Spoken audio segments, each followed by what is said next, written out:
کہاوتوں کی کہانیاں، یک نہ شد دو شد۔ اس کہاوت کے لفظی معنی تو یہ ہیں، ایک نہ ہوا دو ہوئے، اور یہ اس وقت بولی جاتی ہے جب ایک مصیبت کے ساتھ دوسری مصیبت بھی سر پر آ پڑے۔ اس کہاوت کی کہانی کچھ یوں ہے کہ ایک شخص منتر پڑھ کر مردوں کو زندہ کرنے اور دوسرا منتر پڑھ کر انہیں دوبارہ مارنے کا جادو جانتا تھا۔ وہ مردوں کو زندہ کر کے ان سے باتیں کرتا، پھر انہیں دوبارہ جادو کے زور سے قبر میں داخل کر دیتا۔ وہ شخص جب مرنے لگا تو اس نے اپنے ایک شاگرد کو یہ جادو سکھا دیا۔ اس کے مرنے کے کچھ عرصے بعد شاگرد نے ایک قبر پر جا کر یہ منتر پڑھا اور مردے سے باتیں کی، لیکن مردے کو دوبارہ قبر میں داخل کرنے کا منتر بھول گیا۔ شاگرد بہت گھبرایا اور جب گھبرا کر بھاگنے لگا تو وہ مردہ بھی اس کے پیچھے پیچھے آیا۔ اب وہ جہاں بھی جاتا مردہ اس کے پیچھے آتا۔ بہت کوشش پر بھی جب اسے منتر یاد نہ آیا تو اسے ایک ترکیب سوجھی۔ وہ استاد کی قبر پر پہنچا اور مردے کو زندہ کرنے کا منتر پڑھا، اور استاد کے قبر سے نکلنے پر اس سے دوسرا منتر پوچھنے لگا۔ لیکن استاد صاحب ایسی دنیا میں پہنچ چکے تھے جہاں انہیں کوئی پچھلی بات یاد نہ تھی، اور اب استاد کا مردہ بھی پہلے مردے کے ساتھ اس کے پیچھے پیچھے ہو لیا۔ نتیجہ یہ کہ شاگرد وہاں سے یہ کہہ کر بھاگا کہ یک نہ شد دو شد۔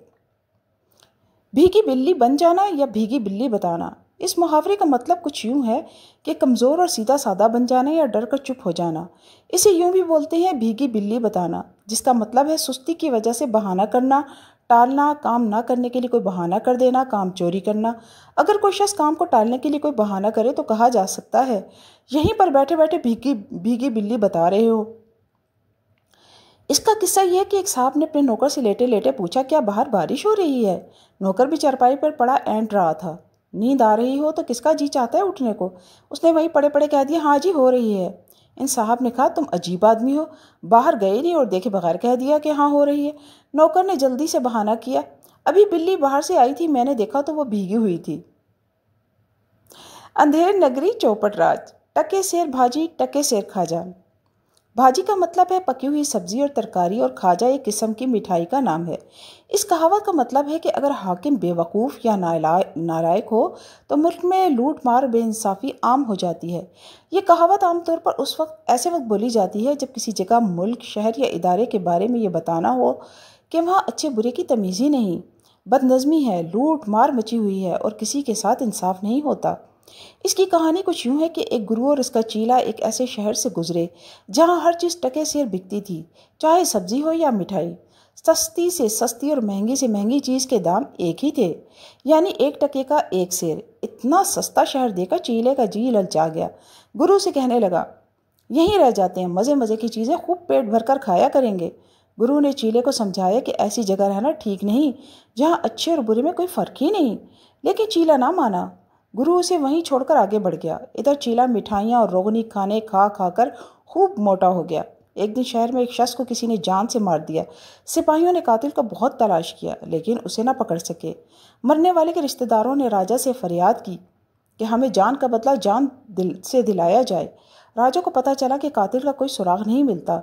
اندھیر نگری تو تھی ہی اور سارا کام کاج تو ویسے بھی چوپٹ تھا۔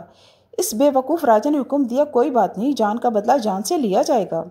شہر میں جو آدمی سب سے موٹا ہو اسے پکڑ کر پھانسی دے دو، انصاف ہو جائے گا۔ ٹکے سیر مٹھائی کھا کر موٹا ہونے والا چیلا بھی اسی شہر میں سب سے موٹا نکلا۔ سپاہیوں نے اسے پکڑ لیا اور چیلے کو پھانسی دینے پر اتفاق کیا۔ گرو جی اتفاق سے وہاں سے گزرے تو چیلے نے انہیں دیکھ کر دہائی دی۔ گرو نے سارا معاملہ سن کر کہا، میں تم سے پہلے ہی کہتا تھا یہاں رہنا ٹھیک نہیں، یہاں برے اور بھلے میں کوئی تمیز ہی نہیں۔ خیر اب کوئی تدبیر کرتا ہوں۔ یہ کہہ کر گرو نے سپاہیوں سے کہا، اسے چھوڑ دو، مجھے پھانسی دے دو، تمہاری مہربانی ہوگی۔ سپاہیوں نے حیران ہو کر پوچھا، کیوں؟ گرو نے جواب دیا، اس لیے کہ یہ وقت موت کے لیے بہت اچھا ہے، اس وقت جو پھانسی لگ کر مرے گا وہ سیدھا جنت میں جائے گا۔ یہ سن کر سارے سپاہی پھانسی پر چڑھنے کو تیار ہو گئے۔ کوتوال نے یہ سنا تو کہا، سب کو چھوڑو، پہلے مجھے پھانسی دو۔ اس طرح پورے شہر میں مجھے پھانسی دو، مجھے پھانسی دو کا شور مچ گیا۔ راجا کو پتہ چلا تو اس نے کہا، جنت میں جانے کا پہلا حق میرا ہے، پہلے مجھے پھانسی دو۔ بس راجا کو پھانسی دے دی گئی۔ اس طرح چیلے کی جان بچی اور گرو جی اسے لے کر بھاگے۔ یہ منہ اور مسور کی دال، اس کہاوت کا مطلب ہے کہ یہ منہ اس کام یا ذمہ داری کے قابل ہی نہیں، اور اسی منہ سے کہتے ہو کہ ہم یہ کام کریں گے، ہم وہ کریں گے۔ یہ کہاوت اس وقت بولی جاتی ہے جب کسی سے یہ کہنا ہو کہ تم نالائق ہو اور فلاں کام نہیں کر سکتے۔ اس کا قصہ بھی سنیے۔ کہتے ہیں کہ کسی بادشاہ کا باورچی ایک نواب کے ہاں نوکر ہو گیا۔ نواب نے اس سے پوچھا، تم کیا چیز سب سے اچھی پکاتے ہو؟ وہ بولا، مسور کی دال۔